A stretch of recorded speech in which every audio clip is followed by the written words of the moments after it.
You've been through this once. Is it easier to adapt to coming out here?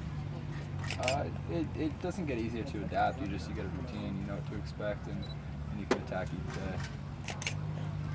I don't know if this is a new thing, but I didn't see you with the brace today. Is that a new thing? No, it's just usually with spiders. I like to be a little more flexible, mobile, and just kind of get moving. But once we put shoulder pads on, I put it on. Just the first few days, I like to stay a little cautious, just in case we get some guys that are putting a little extra effort in. And but usually when we're just spiders with the soft pads, I don't wear one, but shoulders I usually do. How do you feel your kind of chemistry with the receivers is building or is right now?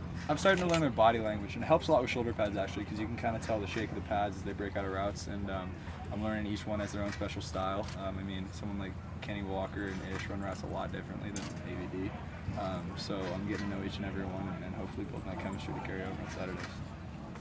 How big was summer in terms of learning those cues of body language from your receivers? It was big. I mean, a lot of summers just physically getting ready for training camp, but we had a lot of productive throwing sessions, and I think it was more so productive in just getting sort of a foundation of the offense and something to build on once we got into camp, so we weren't starting from ground zero. We had a little bit of something under our feet. I know you guys aren't focused on the weather, but did it seem about what you expected today, cooler, hotter than It doesn't matter. I mean, hot, cold, whatever, we'll play.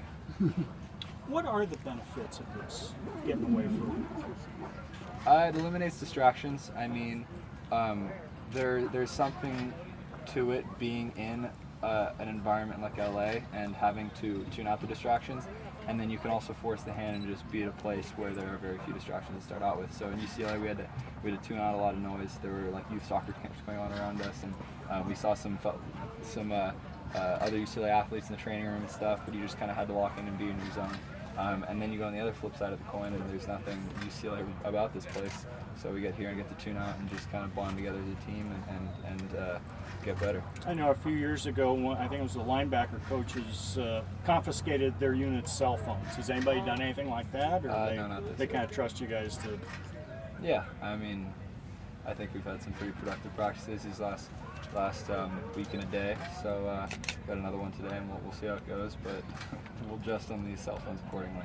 How have you liked incorporating a tight end and fullback into the offense? How has that benefit you guys? I mean, it helps our offense obviously, but it helps our defense a lot more. Because our defense, when they see a lot of different run looks, and we're not running inside zone every play, our defensive front gets used to seeing more than just a head-on double team. They'll get hit from the side, they'll get pullers, they'll get everything, and it helps their defensive front. And our safeties learn to play against bigger bodies, so it'll help us against teams like the Stanfords, and also we throw Ish in there and do some stuff, and you might play the faster Oregons and whatnot. So it's all about giving our defense a lot of different looks to get them better at the same time as just getting our own offense down. What's it been like for you to see Ainu out there? He seems kind of like a human spark plug anytime he makes a play out there. Yeah, he's hilarious. I mean, he's a good 300, and he can definitely move, so he gets some energy going. Do you guys still have the same roommates as last week? Are you still with Scott Quisenberry? Yeah, I'm with Scotty Q. Yeah, I'm with Scotty Q and Nate Starks, and yeah. All right, thanks guys. Thank you.